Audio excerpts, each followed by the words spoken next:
হুমায়ুন কবির তৃণমূলের বিধায়ক ছিলেন, ভরতপুরের বিধায়ক, সেখান থেকে তিনি দল থেকে সরিয়ে দেওয়া হলো তাকে। তিনি এবার বললেন তিনি বাবরি মসজিদ করবেন বেলডাঙ্গায়। সেই হুমায়ুন কবির নিজের দল ঘুরেছেন, সে নিজের দলের বিভিন্ন জায়গায় প্রার্থী দিয়েছেন। এই হুমায়ুন কবিরের একটি ভিডিও তৃণমূল প্রকাশ করেছে, যে ভিডিও অনেক প্রশ্ন তুলে দিচ্ছে। তৃণমূলকে হারাতে কার সঙ্গে সমঝোতা করছেন হুমায়ুন কবির? মাসে 1000 কোটি টাকার ডিল, মুসলিম ভোট ভাগের চক্রান্ত। ভিডিও প্রকাশ করে বিস্ফোরক অভিযোগ তৃণমূলের।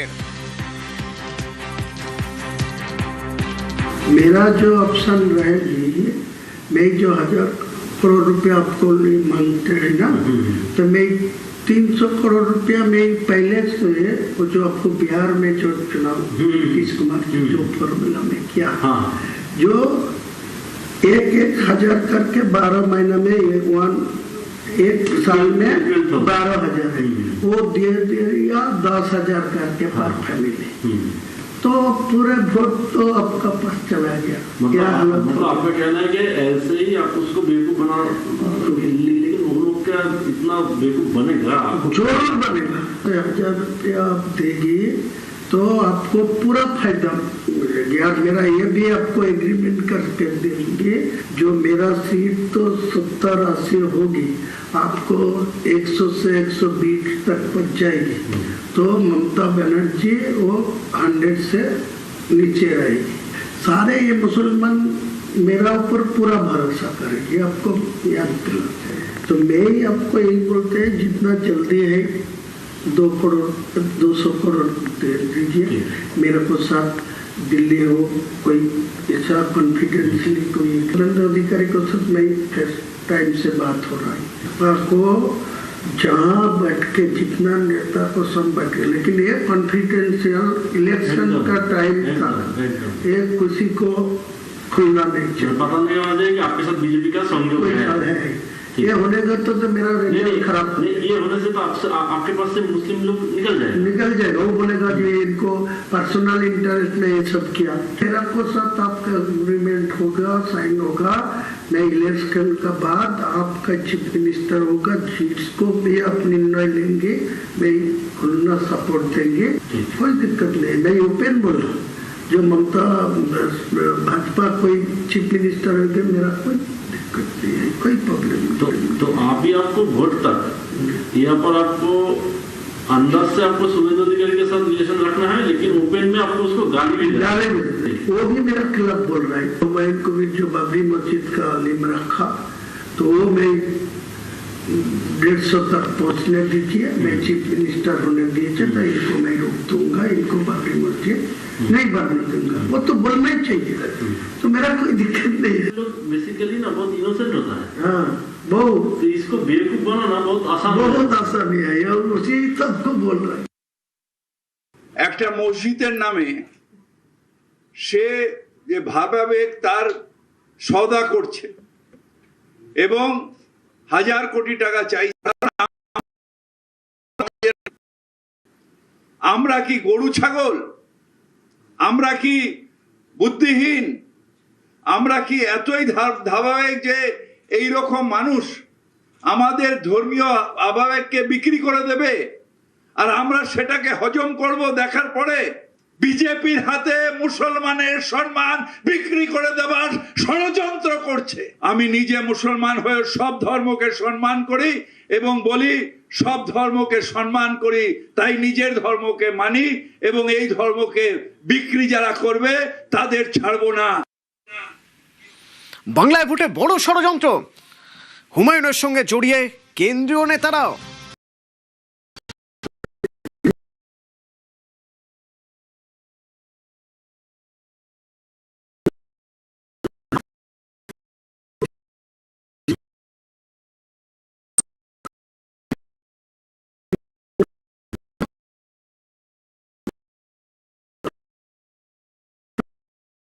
में आवाज उठाना, तो ऑटोमेटिकली आपका हिंदू वोट आपका पास जाएगी, भाजपा का पास। जो हिंदू लोग ममता बनर्जी को ऊपर भरोसा कर रहा है। वो अच्छा तरीका से मालूम है मुसलमान लोग को 100 से 90% चुनाव में ममता को पास है। तो मुसलमान वोट वहाँ से हट रहा है तो वो हिंदू लोग और देखेगा जो वो ममता बनर्जी सत्ता में नहीं आएंगे तो उनका एक ही ऑप्शन है जो बीजेपी को भाजपा से अगर चीफ मिनिस्टर बनेगा तो आप सपोर्ट देंगे? पूरा सपोर्ट देगी, कोई दिक्कत नहीं। ममता को किसी कीमत में नहीं आना। अंडरग्राउंड में आपको सब जो एग्रीमेंट करने चाहिए कर लीजिए। लीडर ऑफ द अपोजिशन को सब मेरा बात हुआ। शुभेंदु अधिकारी बोला जो अब दिल्ली जाएगी 22 तारीख को बाद मैं भी जाऊंगी आलम करके आपको सेंट्रल लीडरशिप को सब बात करा दी। फिर डायरेक्ट और जो मोहन यादव जी है ना मध्य प्रदेश वो मेरा साथ कनेक्शन रखते हैं।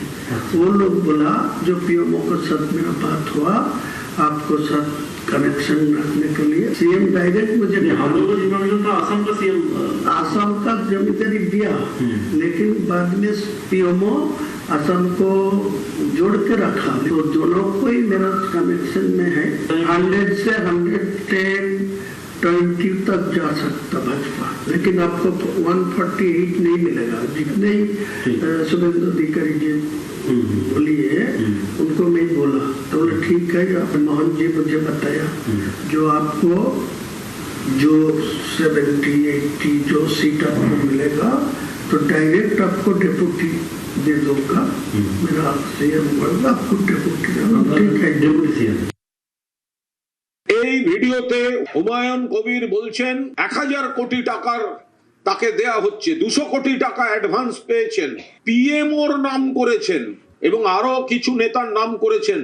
আমরা স্ট্রংলি ইনভেস্টিগেশন এনকোয়ারি ডিমান্ড করছি। পিএমওর কোন অফিসার এই কোটি কোটি টাকার খেলায়, পশ্চিমবঙ্গে ভোট ভাগ করার খেলায়, মানুষকে ভুল বোঝাবার খেলায় পেছন থেকে মদত দিচ্ছেন তাদের আইডেন্টিফাই করতে হবে। হুমায়ুন কবিরকে অফিসিয়ালি জেরা করতে হবে এবং ইডি কেন এখন হাত গুটিয়ে বসে থাকবে? টাকা লেনদেনের কথা বলছেন, তাহলে ইডি এবার হুমায়ুন কবিরকে নোটিশ দিয়ে ডাকুন। এআই ভিডিও পাল্টা দাবি করছেন হুমায়ুন, মানহানির মামলার হুঁশিয়ারি দিচ্ছেন। প্রমাণ করুক না।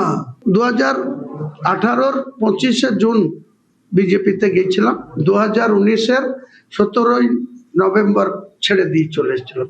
ওই টাইমের বাদ দিয়ে যদি কোনো ছবি বিজেপির কোনো নেতার সঙ্গে দেখাতে পারে এটা পুরো প্ল্যান করে হুমায়ুন কবিরকে ভয় পেয়েছে। এখন আর সোজা পথে মোকাবেলা করতে পারছে না, এআই করে ভিডিও বানিয়ে হুমায়ুন কবিরকে মেলাইন করার চেষ্টা করছে। মানহানি মামলা করব এবং তাদের বিরুদ্ধে এই মিথ্যাচার করার জন্য আরো মুসলিম ভাইদের কাছে যতটা আপিল করার দরকার, যতটা অনুরোধ করার দরকার করব। তৃণমূলের অভিযোগ অস্বীকার করছে বিজেপিও। এআই ভিডিও বলছেন সুকান্ত মজুমদারও। তৃণমূলের নেতাদের ভিডিওকে বিশ্বাস করা উচিত না। এআই দিয়ে তৈরি করেছে না কিভাবে তৈরি করেছে, আগে এই সমস্ত তদন্ত হোক। আবার হুমায়ুন কবির আমাদের সাথে করতে যাবে কেন? তৃণমূলের টাকা আরো বেশি তৃণমূলের সাথে করতে যাবে। বিজেপি তো যদি ডেপুটি সিএম হয় তাহলে বিজেপি থেকেই হবে, এইটুকু গ্যারান্টি। তৃণমূল কংগ্রেসের প্রচুর এজেন্ট আছে, বামফ্রন্ট এজেন্ট হয়ে নেমে গেছে হিন্দু ভোট কাটার জন্য। তো তা অসুবিধা কি আছে? ওরা ওদের হয়ে কাটছে। কুণাল ঘোষের কার সাথে আন্ডারস্ট্যান্ডিং আছে সেটা তোকে খুঁজে বের করুন। কুণাল ঘোষ জিতে গেলে তৃণমূলে থাকবে তো না অন্য কোথাও যাবে? আমি তো জানি অন্য কোথাও যাবে।